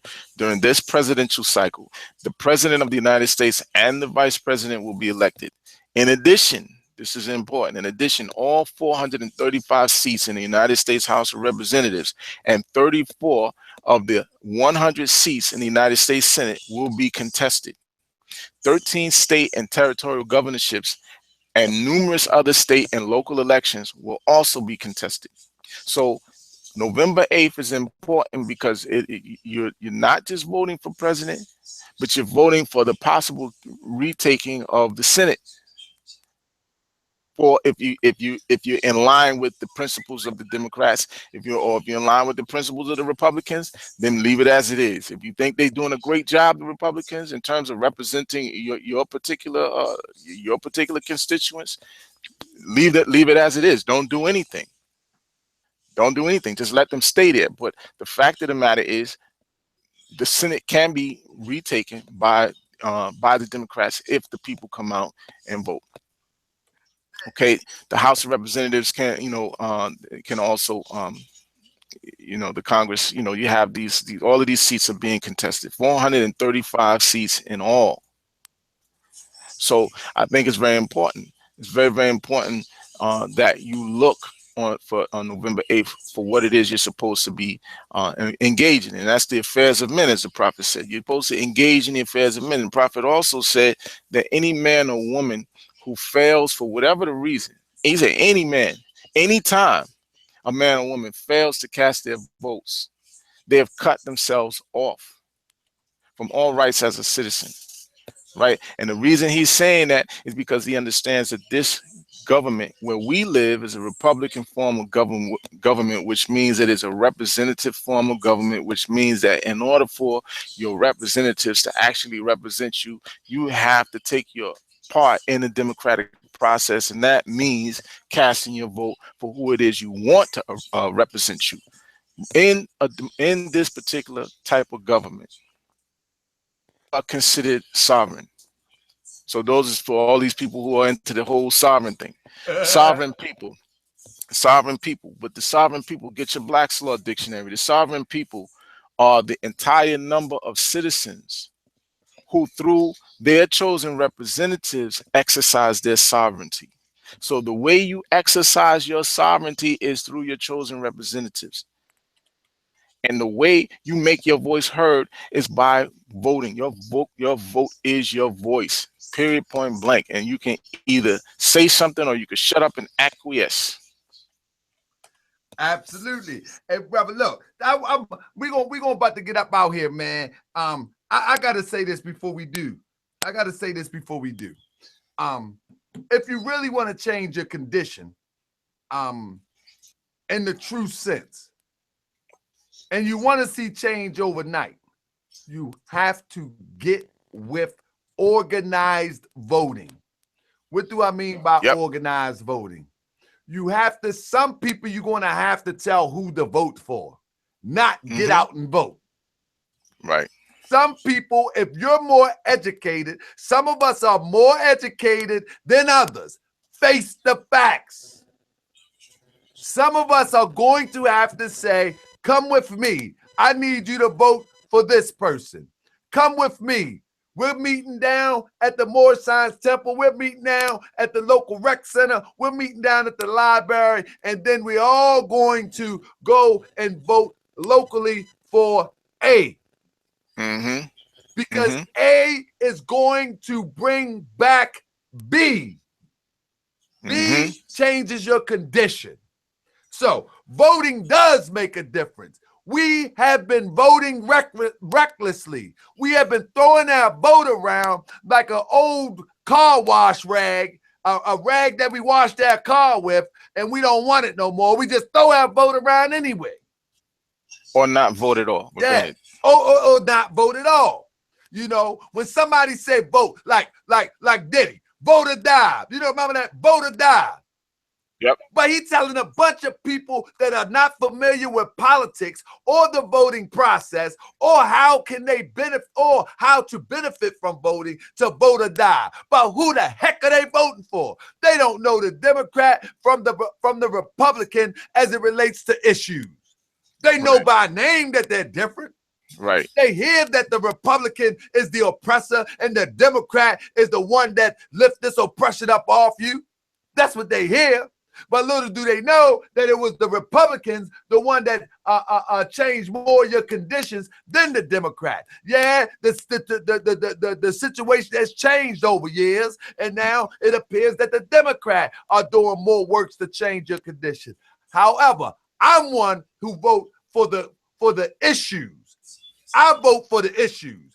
I don't give a dug on it if it's a Republican, European, Asiatic. I strictly vote for the issues. I try to find out the issues and see how the issues can change me and my community. That's what I vote for. Period, point blank.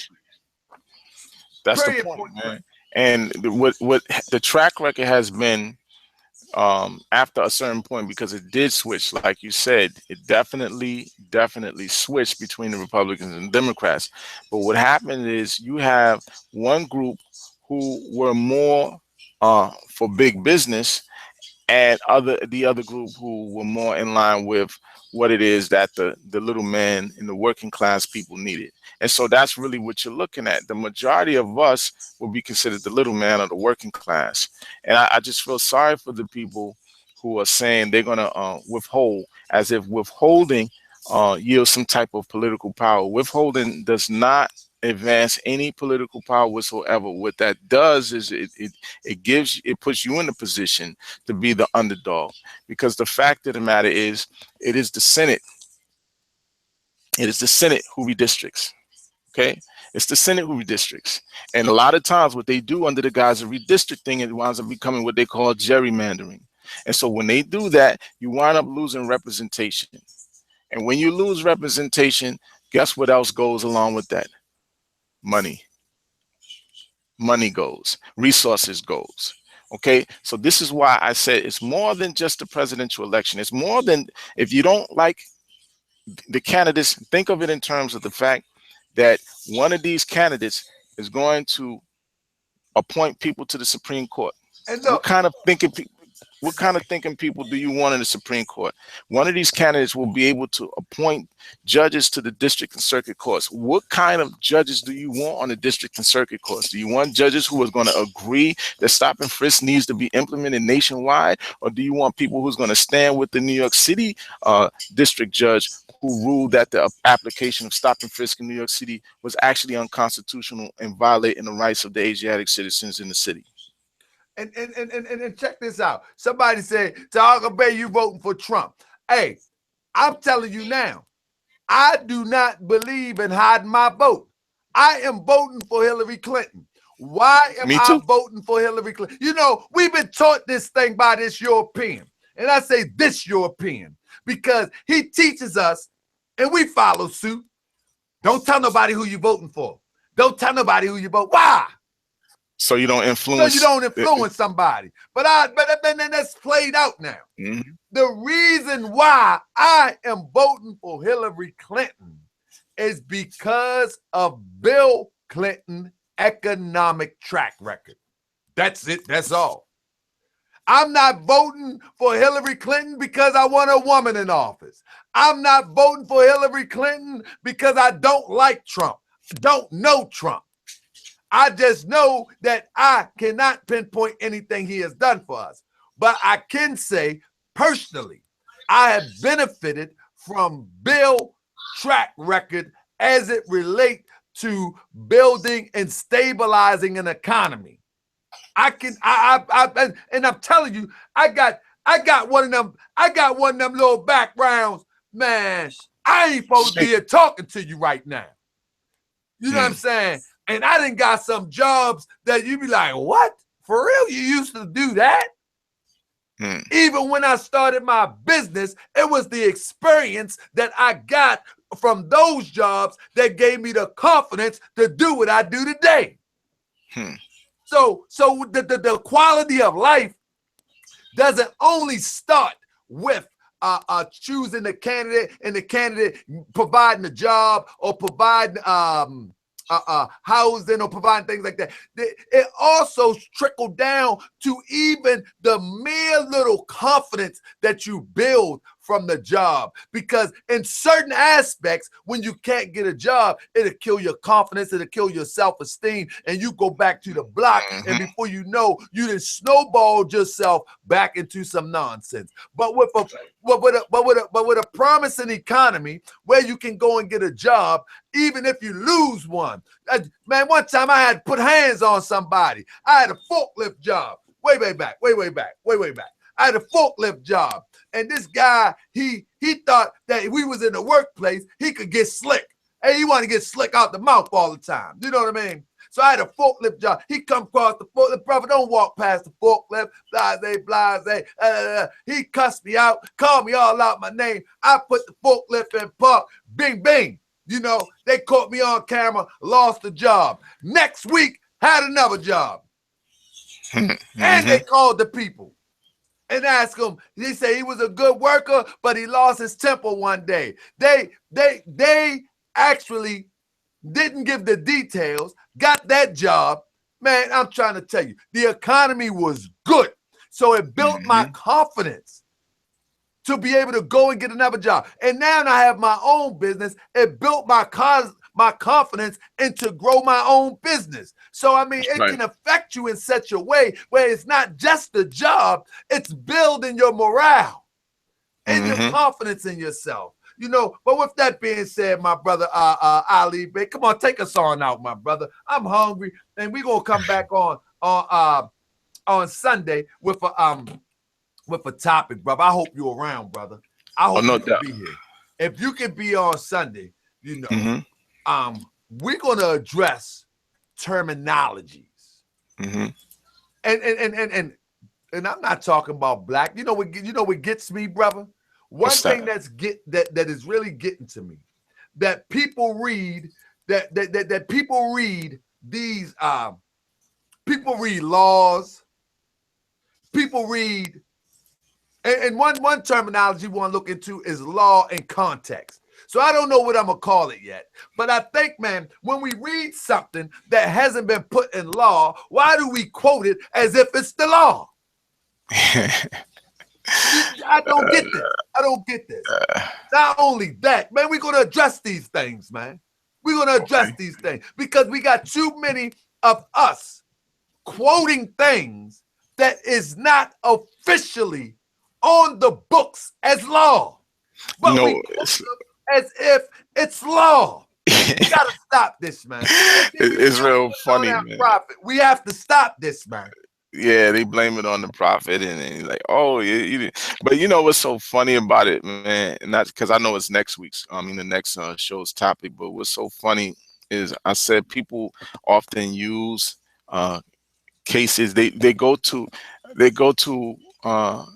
old 1800 cases from the 1800s and old turn of the century common law cases that are no longer applicable in this society, and a lot of the reason that's happening. And I told this one guy, he said he was looking, as a matter of fact, as a guy, I showed you the link, I sent you the link where the brother, he friend requested me, and I started engaging him on this thread, because he was saying he was looking for me because he was listening to the show and he didn't like something that I said, so he was looking for me. So I said, well, I'm here, so he wanted to talk about the 14th Amendment and all this stuff, right? Because they all spooked out. I don't want you to get it right now, because brother, we go, and I hope you get it. Let me just say this. Let me just say, I'm not gonna get on them. Come on. I'm not gonna say it. I don't even. But anyway, the point that I made to the brother was that he did what everybody else does. They throw up these cases from the 1800s. They throw up these cases from like around 1900 and stuff like this. The old turn of the century. That's like, you guys are doing that because you don't understand the function of government. You don't understand the legislative process. I don't know how many people I've told that to over the past year or so. I'm like, really, what you need to do is just go to school. You're not an attorney. You're not a lawyer. You're not political scientists. You don't understand the function of government. You don't understand the principles of federalism and none of these things. I'm like, just go to school, man, because the stuff you're saying is insane. Brother, I don't mean to cut you off, but what blows me off is that it's easy to discover that a lot of this stuff was not implemented or put into law. It's easy to pull that up. Right. Secondly, the reason why I want to address terminology, because somebody said to me, they said, Tahaka Bay, because I said we have an Asiatic president. Why you saying Asiatic? What, you scared to say that you African? That's telling people the wrong thing. Half of people that say that and defend the term Africa or African don't even know the origin of the word. Right. Nor do they know the origin of Asia as it relates to Asiatic. Right. So we're going to break down some of these terminologies. We're going to revisit, we're going to revisit black. We're going to revisit that too. We're going to revisit all of this law that we have experienced quoting, and we're speaking, we're not talking to anybody specifically. So if you're taking it personal, that's your personal problem. But we're not talking to anybody specifically. We're going to look at case study. We're going to grab a few law cases that we have seen going on around the internet. We're going to grab them cases and we're going to see if it was put into law. What they call it in law, Brother Ali Bey, is it called ratified or something? Yeah, I mean, ratified and adopted, and Yeah, it wasn't adopted. Was it ratified? You see, we're going to take a few of them. Then we're going to take it to terminologies. Terminology. We're going to take that. We're going to get into a little bit of religious terminology too, because I also see that a lot of people think what you call yourself is indicative of your understanding. And that's not always true. That's a fact. Not always true. So we're gonna address some of these things. I hope I see y'all on Sunday. We're gonna turn up a little bit. Hopefully I can find somebody of maybe well-balanced, comprehensive dialogue attitude, shall I say. I make this stuff up. You know what I mean? Somebody that is balanced, that is able to dialogue, that can actually represent the other side. Because I want to turn up so we can learn a little bit more from one another. But I don't want to get into the arguing and get into the back and forth and get into the fighting. I really desire for my people's unity. I don't want to see conflict. I don't do conflict good. Trust me on that one. I don't do conflict. And in relation to that, just like brother today, came at me sideways, man. Man, I don't come at nobody sideways. Call my phone up. If I'm doing something you disapprove of, you know who you are. Call my phone up, brother. I don't come at anybody sideways, and I expect the same respect from you if you know me and you got my number. So let's stop that. But that turned to something silly. We are Moors, upright, independent, and fearless. A lot of people in there taking a little coward way, thinking we're gonna keyboard our way, beefing. I don't keyboard beef. I don't do it. I say what I say. That's the end of it. I see you when I see you. I'm for peace and not destruction. Say what, Ali Bey? I was just going to say, a lot of people are in their feelings, man, over internal issues. You already know some of the things that are going on, but the bottom line is we have to be able to be honest with ourselves and with each other. I'm talking about us, Moorish Americans, man. We got to be able to be honest with ourselves and with each other about the things that we're doing, the way we interface with each other and all of that kind of stuff, man. And that's my take on that whole situation. And the thing is this, family. If you are in this chat and you are on this feed, I don't care what. Actually, I really don't care what you call yourself. I really don't care what spiritual system you adopt. But for the most part, we are, as the Prophet Noble Drew Ali said, the children of one father, provided for by his care. The breast of one mother have given ye suck. He's not talking about those who proclaim and prescribe to the Moorish doctrine or Islamism doctrine. He's telling all of us we are from the same stock. You and me. Yeah. And we have to get that through our head. I'm not your enemy. And stop trying to be my enemy. Why can't we disagree, have a conversation, shake hands, and love one another? And sister, I ain't shaking your hand, and I hug you. You know what I mean? But nevertheless, however we depart, why can't we depart in love after we don't see things alike? Man, that European has done a work on us, man. We think that we found ourselves. We think that we have evolved. We think that we're conscious, that we are uplifted. But we cannot get past our little petty little emotions when we don't see things alike. I wish we could sit here with somebody with opposing views and we have some real dialogue so we can get to the nitty gritty. But you know what? If I did that, man, it'll be so much ignorance going on, man, because we haven't arrived yet. We haven't arrived yet. I wish I could sit on one side, Moorish American, the other side, Nation of Islam. We dialogue, we don't disagree, but we educated, intelligent, conscious people, and we build and stop faking this. We agree to disagree. No, we build on the information. I wish I could bring a Sunni brother that's strong in what he believes, and then a Moorish brother strong in what he believes, or a nation brother, Christian brother, strong in what they believe, and we can sit here and dialogue, and we can chop it up. We can get heated, and we walk away with pure of heart, loving one another. That would be beautiful. That would be beautiful. But today, we have not arrived yet, Ali Bey. We have not arrived yet. We have not arrived yet. If we tried to do that, I'm telling you, man, people would say, man, what the Moor doing? And all I want to do is get the information out. But in closing, anything you want to do, my brother, in closing, man, we're going to get to that point. We're going to get to that point where we can have two wise, intelligent brothers or sisters. Man, and you sisters, hit my inbox. We need some sisters on the show. We need some sisters on the show to talk with some sense.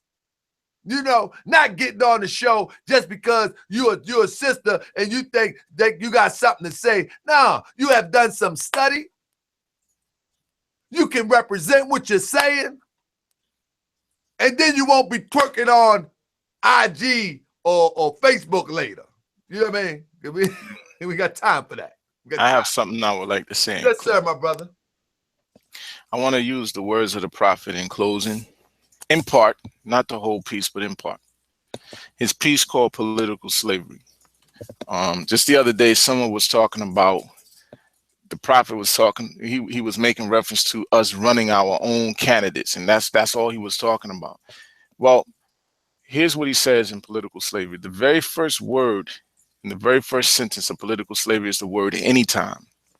He says, anytime, not just when we're running Asiatic candidates, but anytime a man or woman fails or refuses to cast a sacred ballot at the polls, they separate themselves from all rights of an American citizen. For surely this is the one connecting medium for a citizen to his nation. Why? Because this is a Republican form of government, which means it is a representative form of government. So the bottom line is, he said any time, not just when there's an Asiatic candidate, but any time a man or woman fails or refuses to cast a sacred ballot at the polls, they separate themselves from all rights of an American citizen.